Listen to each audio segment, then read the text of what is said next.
سماعت کی، پھر سورہ لقمان کی مکمل تلاوت سنی، پھر اس کے بعد سورہ سجدہ اور پھر اس کے بعد سورہ احزاب مکمل تو نہیں ہو پائی، سورہ احزاب کا کچھ حصہ انشاءاللہ کل ہم سنیں گے۔ اللہ رب العزت ہماری تلاوت کو اور سماعت کو اپنی بارگاہ میں قبول فرمائے۔ آج میں نے بڑے اہم موضوع کا انتخاب کیا ہے۔ اس وقت امت مسلمہ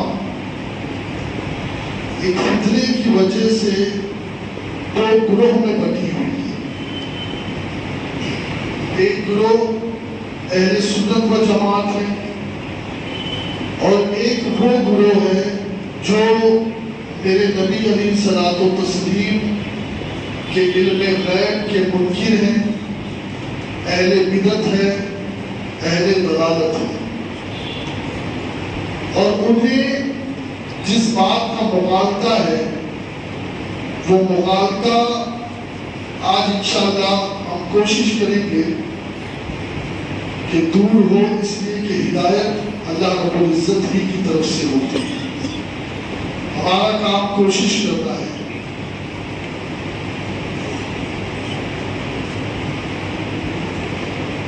سورہ لقمان کی آخری آیت میں اللہ نے فرمایا کہ بے شک اللہ کے پاس ہے قیامت کا علم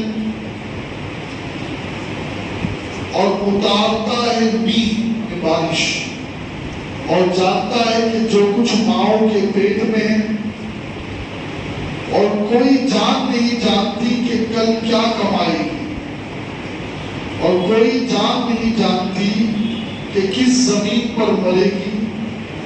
بے شک اللہ جاننے والا بتانے والا ہے۔ پانچ چیز ہے یہ جسے علوم خمسہ کہتے ہیں۔ قیامت کب آئے گی؟ نمبر ایک۔ نمبر دو، بارش کب برسے گی؟ نمبر تین، ماں کے پیٹ میں کیا ہے، لڑکا ہے یا لڑکی ہے؟ نمبر چار، کل کیا کمائے گا، فائدہ ہوگا، نقصان ہوگا، کیا کمائی ہوگی یہ۔ اور نمبر پانچ، وہ کس زمین پر مرے گا۔ ہم اہل ایمان کا عقیدہ یہ ہے کہ اللہ رب العزت کے بتائے بغیر ان پانچوں باتوں کا علم کسی کے پاس نہیں۔ صاف عقیدہ ہے اور ان پانچوں چیزوں کا ذاتی علم صرف اللہ کو ہے، اور اللہ کی عطا سے محبوبان بارگاہ اور بالخصوص میرا رسول ان پانچوں باتوں کو جانتا ہے۔ ظاہر نہ کرنے میں مصلحت ہے۔ ایک ہوتا ہے علم ہونا، ایک ہوتا ہے علم کو ظاہر کرنا۔ لوگ کہتے ہیں یہ پانچ باتیں غیب ہیں، اور ان پانچ باتوں کے حوالے سے کوئی آدمی جانتا نہیں۔ آیت کا شان نزول یہ ہے کہ حارث بن عمر رسول اللہ کی خدمت میں حاضر ہو کر قیامت کے وقت کے بارے میں دریافت کیا اور کہا کہ میں نے کھیتی بوئی ہے، بارش کب آئے گی، اور میری عورت حاملہ ہے، بتاؤ اس کے پیٹ میں لڑکا ہے یا لڑکی ہے، اور مجھے معلوم ہو جائے کہ کل میں نے کیا کیا ہے، مجھے بتائے کہ آئندہ کل کیا کروں گا، اور یہ بھی جاننا چاہتا ہوں کہ کہاں پیدا ہوا اور کہاں مروں گا۔ اور اس کے جواب میں اللہ نے یہ آیت نازل فرمائی اور یہ بتا دیا کہ ان 5 باتوں کا علم، بلکہ یہاں 7 بات ہو گئی ہے نا، کیونکہ پیدائش کی بھی بات آ گئی اور کل کیا کیا اس کی بھی بات آ گئی. تو اللہ نے اس آیت میں بتا دیا کہ اس کا ذاتی علم تو میرے پاس ہے اور میری عطا سے میرے محبوب بندے بھی جانتے ہیں. سورہ جن میں اللہ نے فرمایا عالم الغیب فلا یظہر علی غیبہ احدا الا من ارتضی من رسول، کہ اللہ رب العزت جسے چاہے اسے غیب کا علم بتا دے، اور اس نے اپنے پسندیدہ رسول کو غیب کا علم دیا ہے. اور قرآن کی ایسی بے شمار آیتیں ہیں کہ جس سے یہ بات پتہ چلتی ہے کہ یہ نبیوں کے معجزے میں شامل ہے کہ بارش کب ہوگی، حمل میں کیا ہے لڑکا لڑکی، کل کیا ہوگا، کون کب مرے گا. اور اگر ہم قرآن و حدیث کو دیکھیں تو درجنوں مثال اس میں ملے گی. حضرت ابراہیم کو فرشتوں نے حضرت اسحاق کے پیدا ہونے کی خبر دے دی. حضرت ابراہیم کو خبر دی نا کہ اسحاق پیدا ہوا ہے، لڑکا پیدا ہوا. اب میں یہ پوچھتا ہوں کہ جب اس کا علم اللہ کے علاوہ کسی کے پاس نہیں تو فرشتے کو کیسے پتا چلا؟ جو فرشتہ ابراہیم کے پاس آیا اس فرشتے کو کیسے پتا کہ ابراہیم کی بیوی کے پیٹ میں لڑکا ہے؟ تو آپ کہیں کہ اللہ نے بتایا. ہم کہتے ہیں فرشتے کو اللہ نے بتایا، اس میں کوئی شرک نہیں. تو نبی کو اللہ نے بتایا، اس میں کہاں سے شرک ہو جائے؟ سمجھو تو صحیح، فرشتہ بھی اللہ کی مخلوق اور نبی بھی اللہ کی مخلوق. ہاں کوئی یہ عقیدہ رکھے کہ اللہ کے بتائے بغیر فرشتہ جان گیا یا نبی جان گئے تب جا کر کے بندہ مشرک ہوگا. سمجھ میں آئے نا؟ اب حضرت زکریا کو یحییٰ کے پیدا ہونے کی خبر فرشتے نے دے دی یا نہیں دی؟ قرآن میں موجود ہے، کوئی جھٹلا نہیں سکتا. حضرت مریم کو حضرت عیسیٰ کے پیدا ہونے کی خبر دے دی گئی اور فرشتوں کو بہت ساری چیزوں کا علم پہلے ہی دے دیا گیا ہے. اور یہاں اگر کوئی آدمی یہ کہے کہ بھائی ان 5 چیزوں کا، اور دیکھیے میں بڑی معذرت کے ساتھ ایک بات عرض کروں، آج اگر کوئی یہ بات کہے نا کہ بھئی ماں کے پیٹ میں کیا ہے، یہ کوئی نہیں بتا سکتا، اللہ ہی جانتا ہے. میں کہوں گا لوگ اسے کہیں گے کہ اسے پاگل خانے میں ڈال دو. اس دور میں آپ کہیں گے یار سید صاحب آپ ایسی بات کریں. بھئی آج سونوگرافی مشین ہے اور ہر جگہ لکھا ہوا ہے، کسی بھی اسپتال میں چلے جاؤ کہ یہ قانونی اپرادھ ہے کہ لنگ کی جانچ کی جائے. بھائی بولو نا، کیوں اپرادھ ہے بھائی؟ اس کا مطلب لنگ کی جانچ بھی ہوتی ہے اور مشین اور ڈاکٹر بتا دیتے ہیں کہ لڑکا ہے یا. اچھا مجھے بتائیں ڈاکٹر صحیح بتاتے ہیں یا غلط بتاتے ہیں؟ بولو نا. مشین صحیح بتاتی ہے یا غلط بتاتی ہے؟ اب اگر ہم نے یہ عقیدہ رکھ لیا تو کیا ہم مشرک ہوں گے؟ میں کہتا ہوں اگر مشین کے پاس طاقت ہے، ڈاکٹر کے پاس طاقت ہے، تو اس سے بڑی طاقت میرے رسول کی ہے. جب اللہ مشین کو بتا سکتا ہے، ڈاکٹر کو بتا سکتا ہے اور علم دے سکتا ہے، تو پھر کیا میرا رسول نہیں جان سکتا کہ ماں کے پیٹ میں لڑکا ہے یا لڑکی ہے؟ اور ایک بات بتاؤں میں آپ کو، سورہ حضرت عیسیٰ کے بارے میں قرآن میں موجود ہے. حضرت عیسیٰ کے معجزوں کے بارے میں میں نے تفصیل سے ذکر کیا پچھلے دنوں میں کہ وہ مٹی کا پرندہ بناتے، پھونک مارتے